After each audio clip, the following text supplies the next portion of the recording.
And you can throw out there, I only think that Draven ban makes sense if you're looking for Kalista. Okay, let's find out if that's the case. No change for ban number 1. Aphelios removed from the pool here from Mad Lions. Draven is left inside the ban, so no changes as of yet. Mad Lions next up, Goldborg. Yeah, okay, but I think Mad Lions is just going to continue with what they've had so far as well. And Poppy, of course, was one of the champions Pantheon against Bean J, as we already talked about. Those were the 3 bans with Aphelios that came out from Mad Lions. So far, it's mirrored from Saigon. They haven't changed up anything, and I think Mad Lions are quite happy about that. So on 3, on the blue side ban here, it's actually going to be the Caitlyn instead. So Mad Lions have opted in for the rotations, and I wonder if that means they're looking for any Poppies themselves.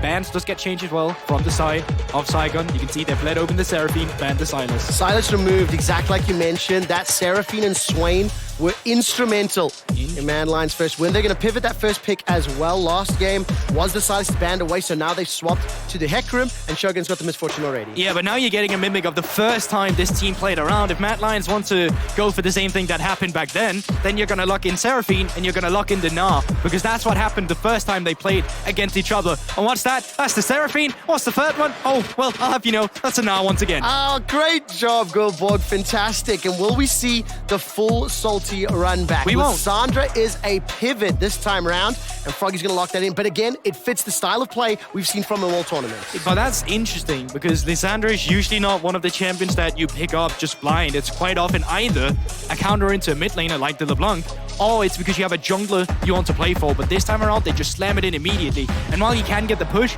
and move down to a bot side, Nisqy now has that luxury where he can try and get something that gets push against the Lissandra. Like Anasia as well, if that's something Nisqy wants to try his luck on. What is the ban's going to be here from Saigon Buffalo? One would assume something targeting that bottom lane. Get rid of them if you can. Amumu's gone. Alistair's gone. Will Leona go out? What was the support that was run with that Seraphine last time round? I think it was the Alistair, if I recall correctly. It was indeed. And now Saigon are going to ban away the Swain. So at least pieces of what cost them a win earlier are now off the table. Yeah, but you also have to realize at the same time that banning away and Alistar that there's so many champions that still function the same way. If Mad Lions decide to ban the Leona there, Nautilus will still be up available. I think that's actually really clever from them. They decide to leave both things open, because if they go for the Nautilus, you can still go for the Leona then. You won't leave one engager up and available. You'll have both sides of the coin there. Well, that's the case so far. Misfortune Nautilus in the bottom lane for Shogun and Taki. Hazmed waiting to see what he's going to run up in that top lane.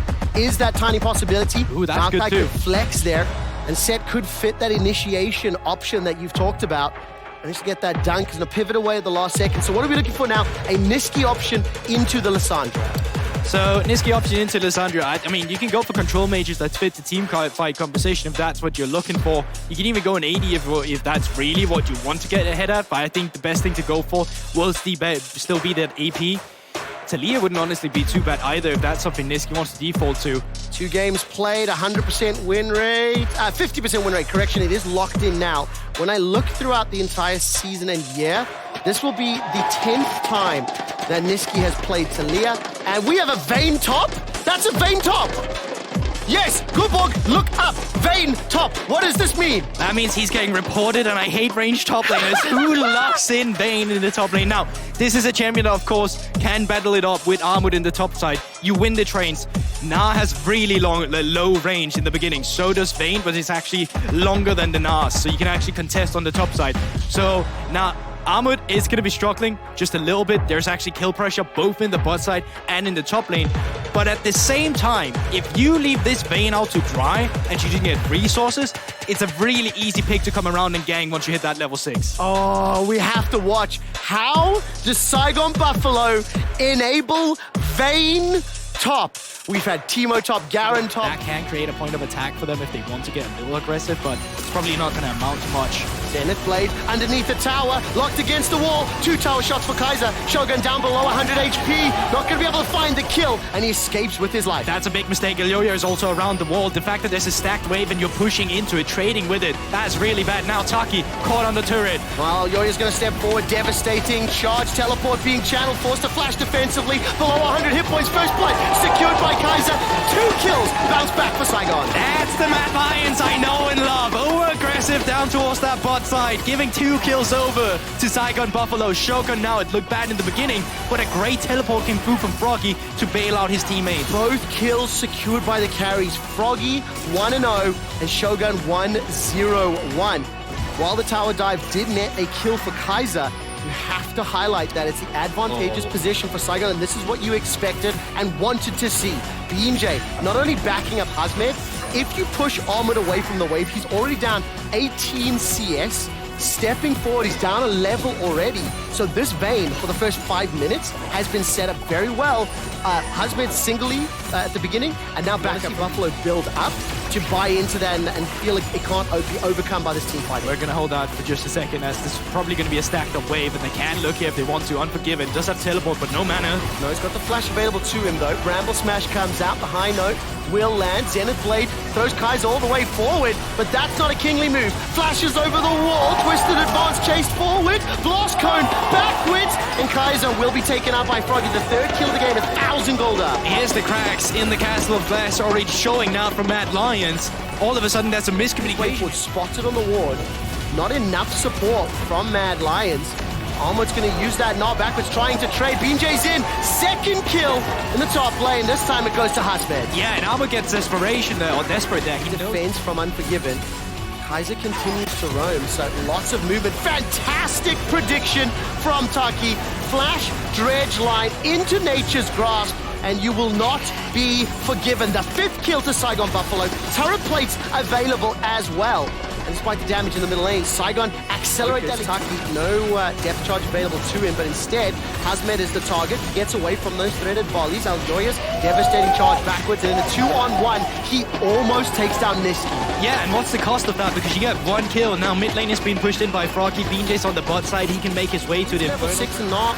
Ahmed is coming up from behind. Dredge line catches onto Kaiser, waiting for Na to step forward, gets the hyper, about to go mega, flash is available to him, Nature's Grasp will slow things down, a stun against the walls, the bullet time will just about take down Ahmed. Here comes Hazmed, he gets a kill onto Kaiser, and Buffalo are running away with this game. And just beautiful positioning coming through from Shogun on the misfortune there. He gets away from all the danger by himself, lines himself up perfectly for the bullet time. So Mad Lions, they want to see a team fight, they want to overdo Saigon Buffalo, but they just play right into their hands. Man, the power of that combination, Nature's Grasp plus Bullet Time, completely thwarted everything Ahmed set up. I don't think he found a stun either on that Mega Knock.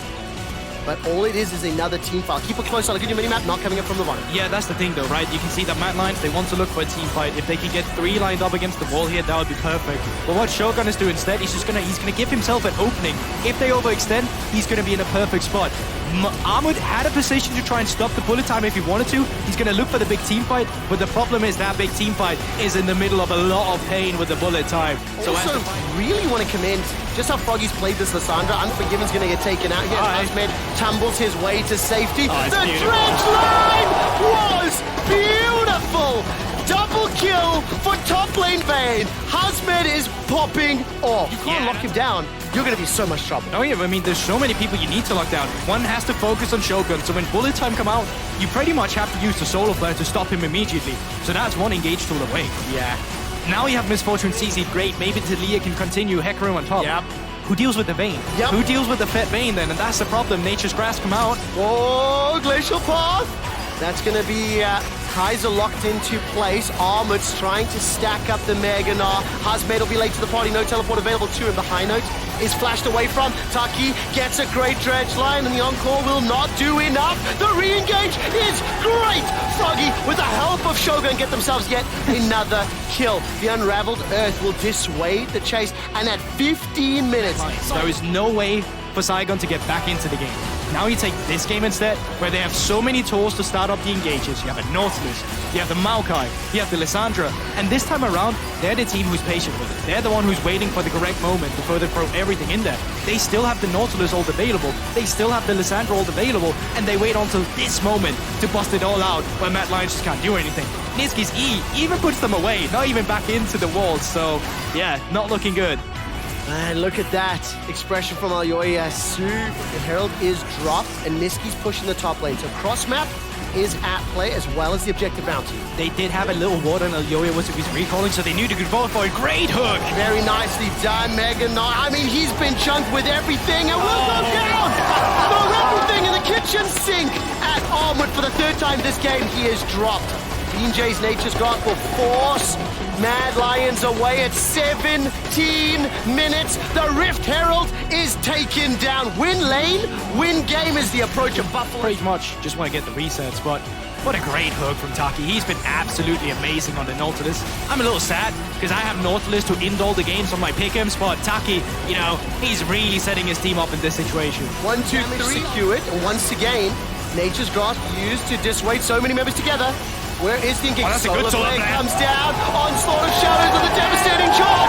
2 kills for Unforgiven. Now they're looking for Taki, trying to run him down. Noah pulls him backwards. Husband versus the pack of Lions. He gets 1 before going down. And Mad Lions with 20 seconds to Baron.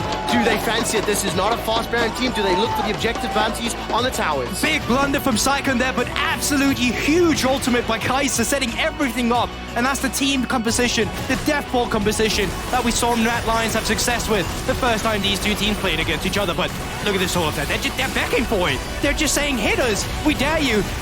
Encore comes out, Onslaught of Shadows. You don't get to play the game. Armored still has his Meganar, and it goes down. Topside though, BJ finds Niski. Threaded volley, looking for that workaround, looking for that workaround. 1 is timed out, Niski's low. He's going to weave his wall over.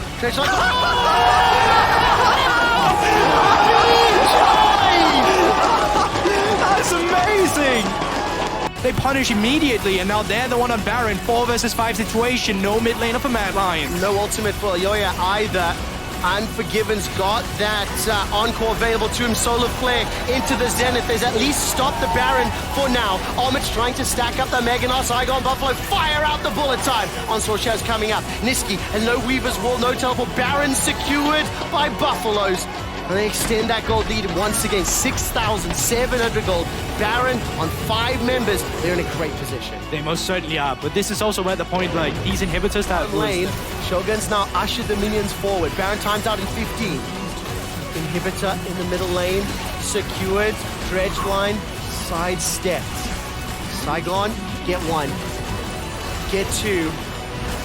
I'm waiting for the engage, I'm waiting for the engage. Dredge line, Solar Flare, cleanse from there, instantly from Shogun. That's already armored down. The Encore does little to stop the Buffaloes. The Pride is pushing forward, and Alyoya will be the 4th to fall. He escapes with the Onslaught of Shadows, and despite Niski's best efforts, the Nexus turrets are now being focused down. Saigon Buffalo continue to siege and push back. Niski and Alyoya, the last turret is now falling. The Nexus is exposed. Saigon Buffalo will not go down. Saigon Buffalo bounce back in a vain top, helps them win game 2.